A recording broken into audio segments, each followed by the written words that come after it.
Hello, students. How are you all? I hope you all are fine. In the previous class, we have studied about sun as a resource, where we have covered the two important points: sun, a natural source of energy, and plants need sun. जैसा कि हम लोगों ने पिछली कक्षा में यह पढ़ चुका है कि किस तरह सूरज एक प्राकृतिक संसाधन है, ऊर्जा का प्राकृतिक संसाधन है, और किस प्रकार जीव जंतु, मनुष्य और उसके साथ साथ जो पेड़ पौधे हैं वे भी सूर्य ऊर्जा का इस्तेमाल करते हैं। तो आज हम लोग तीसरी important point, third most important point, uses of a solar energy. So today in this class we will study about uses of solar energy. So here you can see the images. Solar geyser and solar cooker heats and cooks food.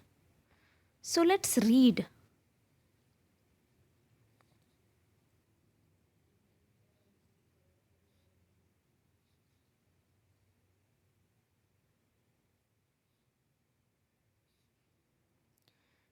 First line here. The energy from the sun is called solar energy.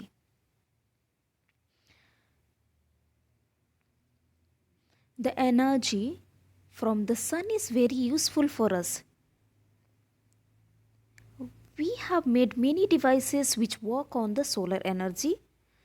Solar cooker, solar lamp, solar geyser, solar panel for generating electricity are some of the uses of solar energy.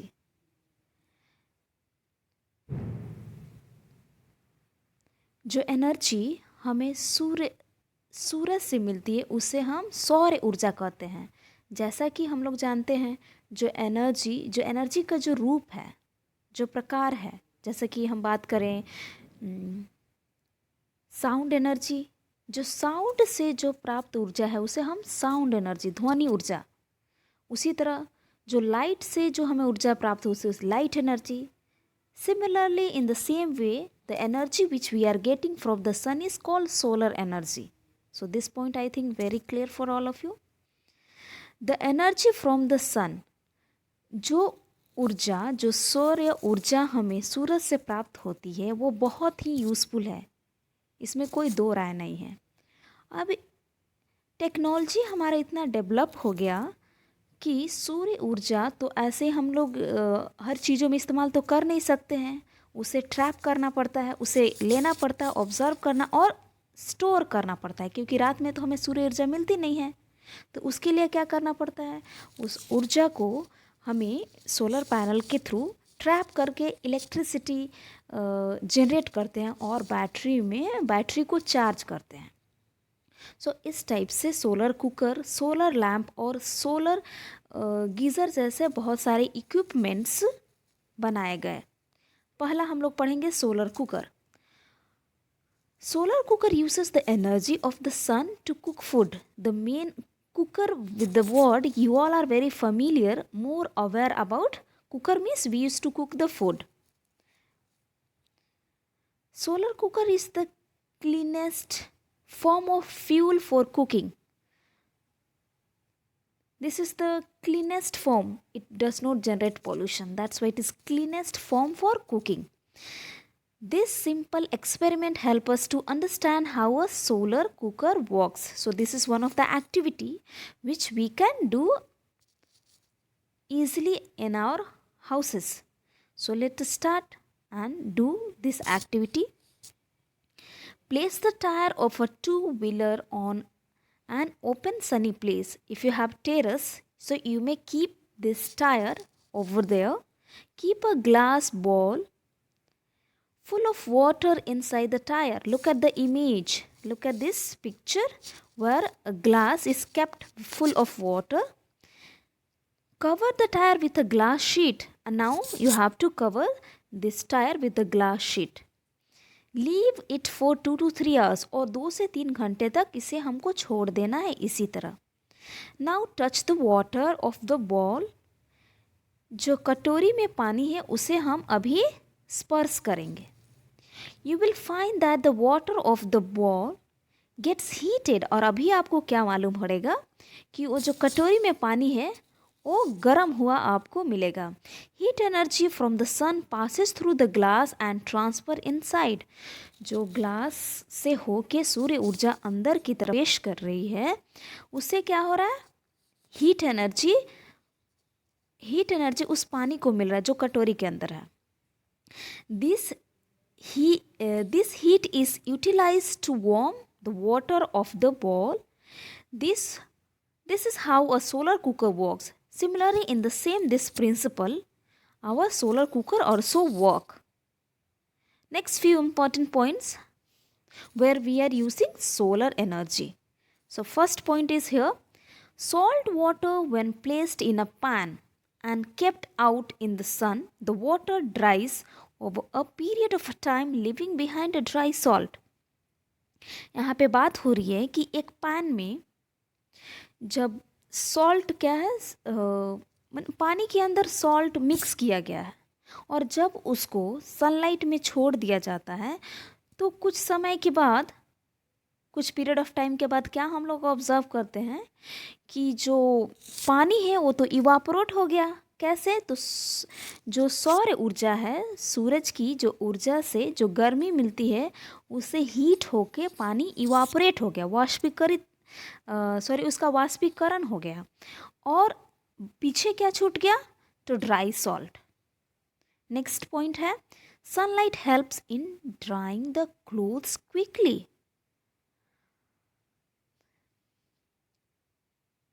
सूर्य का प्रकाश कपड़ों को जल्दी सुखाने में मदद करता है।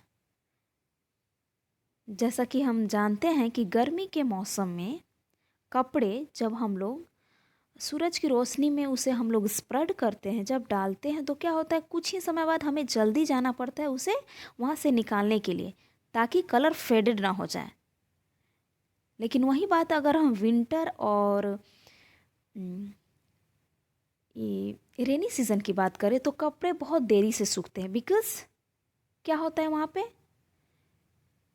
हम पर्याप्त मात्रा में सूर्य की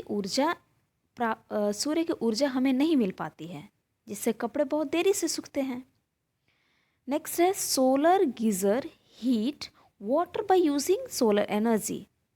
as I saw, try to explain above picture here, solar geyser.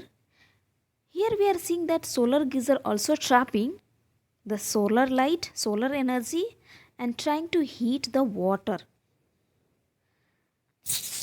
Let's come to the next point.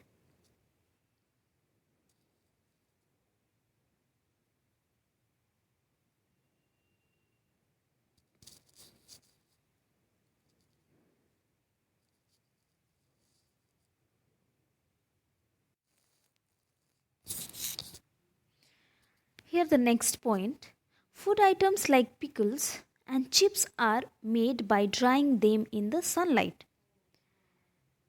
हम अपने घर में, अपने दैनिक जीवन में देखते हैं कि कैसे हमारी माँ, हमारी दादी माँ जो पिकल्स है, पिकल और चिप्स और बाकी फ्रूट्स को ड्राई करते हैं सनलाइट के मदद से, ताकि उसमें जो भी जर्म्स हैं वो मर जाए और उसे हम अच्छे से प्रिजर्व कर पाएँ।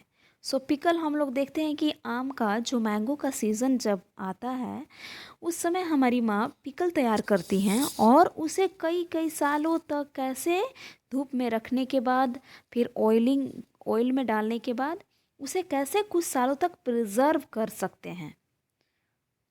ये तो आप लोग आसानी से अपने घरों में उसे देख सकते हैं।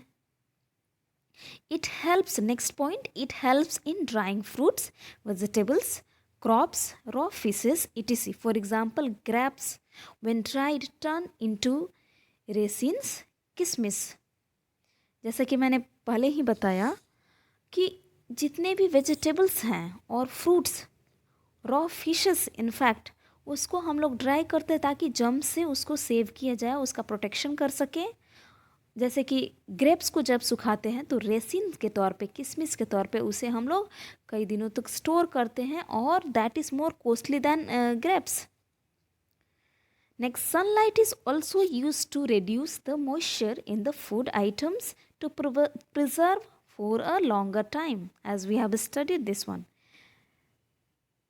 जब हम लोग उसे ड्राई करते हैं तो क्या होता है, उसके मॉइस्चर को हम लोग रिड्यूस कम कर सकते हैं. और जब मॉइस्चर न की मात्रा में रहेगी तो हम अपने क्रॉप्स को, अपने वेजिटेबल्स को, अपने ग्रेन्स को प्रिजर्व कर सकते हैं लॉन्गर टाइम के लिए. Sunlight plays an important role in the water cycle. और वाटर साइकिल जो हम लोग शुरू में ही पढ़े थे कि जो रेन, जो बारिश होती है और बाकी सारे प्रोसेस होते हैं वे सनलाइट की मदद से ही हम ये पृथ्वी पे हम उसे देख पाते हैं. और इसमें वाटर साइकिल हमारे इकोसिस्टम के लिए कितना इम्पोर्टेंट है, we have also studied that. Next, solar cells as a source of electricity. How we are using solar cells to generate electricity. Let's start. Solar cells trap sunlight and change it into heat. जो solar cells हैं, यहाँ पे छोटे छोटे आप solar cells देखे होंगे square के फॉर्म पे. और ये सोलर सेल्स क्या करते हैं, ये सनलाइट को ट्रैप करते हैं, अपनी ओर आकर्षित करते हैं और उसे अवशोषित करते हैं. और इस सनलाइट को वे हीट एनर्जी में चेंज करते हैं. This heat energy stored in the battery. और ये हीट एनर्जी बैटरीज में स्टोर की जाती है और बाद में उसका इस्तेमाल होता है. A number of solar cells are joined together to form a solar panel. ये छोटे छोटे जो सेल्स जो स्क्वायर के रूप में आपको दिखाई दे रहे हैं, ये छोटे छोटे सेल्स मिलके एक सोलर पैनल का निर्माण करते हैं. और solar panel converts light energy of the sun into electricity. Installing solar panel on a rooftop can provide sufficient electricity to light bulbs and heat water in the houses. So ये solar panels हैं, हमेशा आप लोगों ने देखा होगा street light में भी सोलर पैनल्स रखे गए हैं. they face towards the upward direction, they face towards the sun so that they can easily trap the sunlight. Solar panels are also being used to illuminate street light, as I have explained. Solar panels को street light में भी इस्तेमाल किया जा रहा है. Next, benefit of a solar energy. Solar energy does not cause any pollution. This is one of the biggest benefit or invention of the solar energy. This does not cause any type of pollution. यह किसी प्रकार का प्रदूषण उत्पन्न नहीं करता है, किसी भी चीज़ को प्रदूषित नहीं करता है. The second one, solar energy is freely available in nature.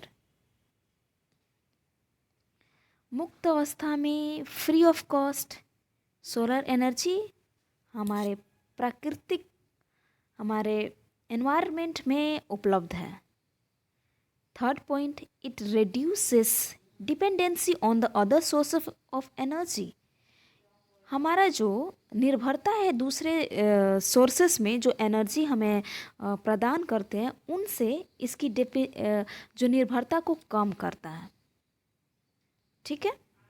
Next है effects of sun on seasons. Very important. Sun also has effect on seasons. The earth moves around the sun.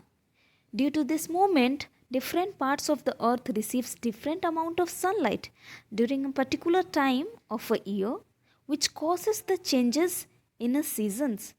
There are three main seasons: summer, winter and rainy. Springs and autumns are other two seasons that come in between the main seasons. सो यहाँ पे बात हो ये कि सन कैसे effect करता है जो सीज़न, जो हमारे ऋतुओं का जो परिवर्तन होता है, किस तरह यह उसको प्रभावित करता है.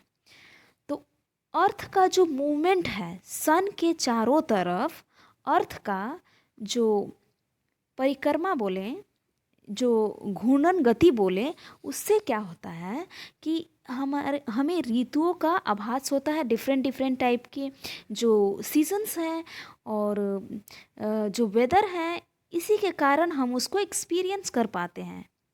और हमारे इकोसिस्टम को सेव करने के लिए, हमारे इकोसिस्टम को अलाइव रखने के लिए हमारे सीजन्स बहुत ही इम्पॉर्टेंट हैं। इस प्रकार हम लोग मुख्य रूप से 3 ऋतुओं का अनुभव करते हैं। वे कौन कौन सी हैं ये ऋतुएं?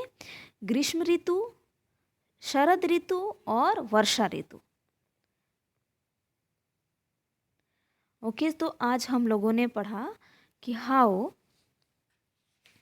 सन is a source of energy and uses of solar energy.